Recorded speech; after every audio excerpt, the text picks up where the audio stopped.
అనుదినము దేవుని వాక్యాన్ని వీక్షిస్తున్నటువంటి మీ అందరికీ ప్రభు యేసుక్రీస్తు నామములో నా హృదయపూర్వకమైన వందనాలు తెలియజేస్తున్నాను. మరి మీరందరూ కూడా క్షేమంగా ఉండాలని మీ వరకు ప్రతిదినము ప్రార్థన చేస్తున్నాను. ప్రత్యేకంగా ఈ ఉదయకాల సమయంలో ప్రభు మనకిచ్చే ఆయన వాగ్దానమును, ఆయన వాక్యాన్ని చదువుకొని మనం ధ్యానం చేద్దాం. కీర్తనలు 1వ వచనం మనం భయభక్తితో చదువుకుందాం. దుష్టుల ఆలోచన చొప్పున నడవక, పాపుల మార్గమున నిలవక, అపహాసకులు కూర్చున్న చోటను కూర్చుండక, యెహోవా ధర్మశాస్త్రమునందు ఆనందించుచు దివారాత్రము దానిని ధ్యానించువాడు ధన్యుడు. చూడండి, ఎక్కడ నిలవకూడదో, ఎక్కడ నడవకూడదో, ఎక్కడ కూర్చోకూడదో, ఎక్కడ కూర్చుంటే మనకు మంచిది, ఎక్కడ నిలబడితే మనకు చెడ్డదని దేవుడు స్పష్టంగా తన మాటల ద్వారా మనకు తెలియపరుస్తున్నాడు. కాబట్టి దుష్టులు, దుర్మార్గులు, అవినీతి పరులు, అక్రమంగా జీవించేవారు. కాబట్టి దుష్టుడు అపవాది ఆలోచన కలిగిన వాడు ఆలోచన చొప్పున మనల్ని నడవకూడదు. వాడు చెడ్డ ఆలోచనిస్తుంటారు. చెడపాలని, పాడు చేయాలని, మనం నీతిలో ఉన్న మన నీతిని పోగొట్టాలని కొంతమంది దుష్టులు ఆలోచనలు మనకు చెబుతూ ఉంటారు. ఆలోచనలో మనం నడవకూడదు. ఎప్పుడూ కూడా అది సరైన మార్గం కాదు. వాడెప్పుడు కూడా మోసం చేస్తాడు, మనల్ని నమ్మబలుకుతాడు, అవునా అంటారు, మనతోనే ఉంటారు, మనల్ని చెడ్డ వ్యక్తులుగా చేస్తారు. కాబట్టి అటువంటి మార్గములో, ఆలోచనలో కూడా మనం నడవకూడదు. పాపుల మార్గములో మనం నిలవకూడదు. పాపం చేసే మార్గం ఉంది. ఆ మార్గాలలో, ఆ ప్రాంతాలలో మనం ఎప్పుడు కూడా నిలిచి ఉండకూడదని ప్రభువు మనకు చదివిస్తున్నాడు.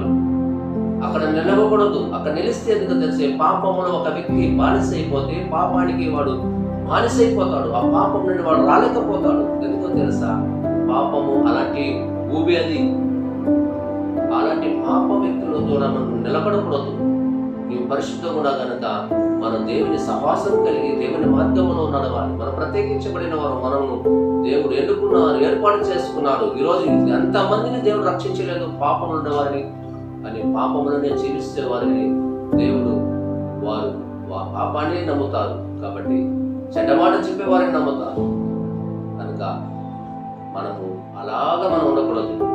కాబట్టి పాపం చేసేటువంటి మార్గములు ఎన్నడూ ఒకవేళ వెళ్ళినా నువ్వు నిలబడి చూడకూడదు. ఆ మార్గంలో వెళ్ళినప్పుడు నువ్వు కంటి కూడా తిరిగి చూడకూడదు, వెళ్ళిపోవాలి.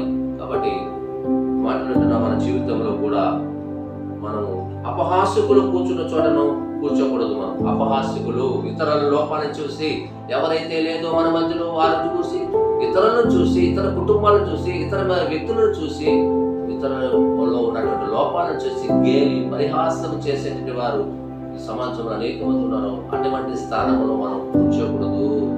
వారి సాహసం మనం చేయకూడదు. వారితో మన సాంగత్యం చేయకూడదు. వారితో మనము కలవకూడదు అని దేవుని వాక్యం మనకు స్పష్టంగా చెప్తున్నది. అటువంటి వారు ఇతరులను ఇదిగో తన కంటిలో ఉన్నటువంటి దూలాన్ని మర్చిపోయి ఎదుటి వారు నలుసును చూస్తూ ఉంటారు చాలా మంది. కాబట్టి వారిలో ఉన్నటువంటి లోపాలను సరిచేసుకోకుండా ఇతరులను చెప్పి నవ్వుకొని, గేలి చేసుకుని, పరిహాసం చేసుకుని, కించపరుచుకొని మాట్లాడుతున్నటువంటి సమాజంలో ఎవరైనా కావచ్చు, అటువంటి మధ్యలో మనం ఉండకూడదు, కూర్చోకూడదు. వారి సహవాసాలు మరి ఎంత పెద్ద వ్యక్తి అయినా, ఎంత పెద్ద మేధావైనా, ఎంత పెద్ద నాయకుడైనా, ఎంత పెద్ద వ్యక్తి అయినా కానీ, ఎవరైనా కావచ్చు, అటువంటి స్థానంలో మనం కూర్చోకూడదు. ప్రభు చెప్పాడు, అది మనకి క్షేమం కాదు.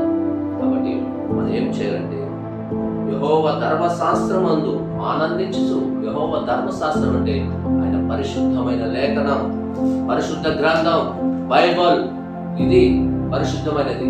ఈ వాక్యాన్ని చేసి అనేక మంది పాపస్తులు మారారు. అనేక మంది ఆ పాపంలో జీవించే వాళ్ళు మారారు. దొంగలు మారారు, వ్యభిచారులు మారారు, దోపిడీ చేసే వాళ్ళు మారారు, మేధావులుగా అయ్యారు. దీన్ని చదివిన వాళ్ళు, ఈ పరిశుద్ధ లేఖనములు చదివిన వాళ్ళు మంచి డాక్టర్లు అయ్యారు, ఇంజనీర్ అయ్యారు. అనేక మంది వాళ్ళు ఉన్నతమైన స్థానానికి వెళ్ళిన వారు, ఎన్నో ప్రపంచంలో ఒక ప్రత్యేకించబడిన వారు, సైంటిస్టులు, జ్ఞానవంతులు, శాస్త్రవేత్తలు. ఎవరు అంటే ఈ బైబిల్ని ఆధారం చేసుకుని, దీని ప్రకారం నడుచుకుని, దీని ప్రకారంగా జీవించి, దీనిని అనుసరించి, దీని దివారాత్రములు ధ్యానించిన వారు గొప్ప వ్యక్తులకు మార్చబడ్డారు. ఈరోజు నువ్వు కూడా మార్చబడాలనుకుంటే ప్రభు మార్గంలో నడువు. ప్రభు మార్గంలో నువ్వు కూర్చొని దివారాత్రములు ధ్యానించు. నీవు దీవించబడిన వ్యక్తిగా, ఆశ్రయించబడిన వ్యక్తిగా, నువ్వు ధన్యుడిగా మార్చబడతావు. కాబట్టి ఇది పరిశుద్ధమైనది. ఈ వాక్యాన్ని మనం చదవాలి. ఇదే మనల్ని నిత్య రాజ్యానికి, ప్రభు దగ్గరికి చేరుస్తుంది. కాబట్టి ఈ మాటలు వింటున్న మీ జీవితంలో మీరు గొప్ప వ్యక్తులుగా, ఆశ్రయించబడిన వ్యక్తులుగా, ఇదిగో మనకు కావాల్సింది అదిగో భవంతులు కాదు, భవనాలు కాదు, కార్లు కాదు, మనకు కావాల్సింది ఇదిగో వజ్రం, వైడూర్యం, ఇది కాదు. వాటి కంటే శ్రేష్టమైనది నిత్యమైన రాజ్యం, ప్రభు సన్నిధిలో మనం ఉండాలి. ఆ నిత్య రాజ్యాన్ని నువ్వు సంపాదించుకోవాలంటే దివారాత్రము ఆయన సన్నిధిని, ఆయన సాహసాన్ని కోల్పోకుండా ఆయనతో మనం అంట కట్టబడి మనం ఆయనకు లోబడుతూ ఆయన వాక్యాన్ని ధ్యానిస్తూ మనం ఆనందించుతూ దివారాత్రములు ఆయన ధ్యానించినప్పుడు నువ్వు దీవించబడిన వారు ధన్యుడని చెప్పింది. కాబట్టి మనం ఎక్కడ కూర్చోవాలి, ఎక్కడ నిలబడకూడదు, ఎవరితో మనం సాహసం చేయాలంటే ఇదిగో దుష్టులతో వాళ్ళు ఆలోచన మనం తీసుకుని నడవకూడదు, పాపల మార్గంలో నిలవకూడదు, అపహాస్యతలు కూర్చున్న చోట మనం కూర్చోకూడదు. కాబట్టి ఈ మాటలు మీ జీవితంలో నువ్వు ఆశ్రయించబడిన వ్యక్తిగా, దీవించబడిన వ్యక్తిగా మారాలంటే, గొప్ప వ్యక్తిగా మారాలంటే, కాపుగా వెళ్ళాలంటే, మంత్రి అవ్వాలన్నా, ప్రధానమంత్రి అన్నా, ఏమవ్వాలన్నా నువ్వు దేవునిగా, నీతిగా, యథార్థంగా జీవిస్తే ప్రభు చేస్తాడు. ఇది మీ పరిశుద్ధ గ్రంథాన్ని ఎవరైతే చేతపట్టుకొని వారు దీని ప్రకారం నడిచారో వారందరూ కూడా ఈ దినము దీవించబడిన వారే, ఎవరు పాడైపోయిన వారు లేదు.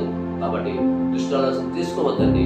మాటలు ముగిస్తూ ప్రభువును దీవించాలని, వాక్యంతో మీ అందరినీ ఆశ్రయించాలని, ఉన్నతమైన వ్యక్తులుగా దేవుడు దీవెనకరంగా, ఆశ్రయకరంగా ఉంచాలని కోరుకుంటూ మాటలు ముగిస్తున్నాను. ప్రార్థన చేద్దాం.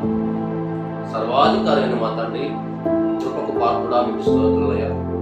ఉదయకాల సమయంలో నీ ప్రియబిడలు ఈ వాక్యాన్ని వింటున్న వారు నాయన, ఇదిగో నా తండ్రి దుష్టుల ఆలోచనలు తండ్రి నీ బిడలో తీసుకుంటున్నట్లయితే, పాపల మార్గం నడుస్తున్నట్లయితే, ఆ పాసం కూర్చున్న చోట వాళ్ళు కూర్చున్నట్లయితే నాయన, ఈ మాటలు వింటున్న వారి జీవితాన్ని మీరు మార్చండి నాయన. ఆ హృదయాలు తెరవబడని మన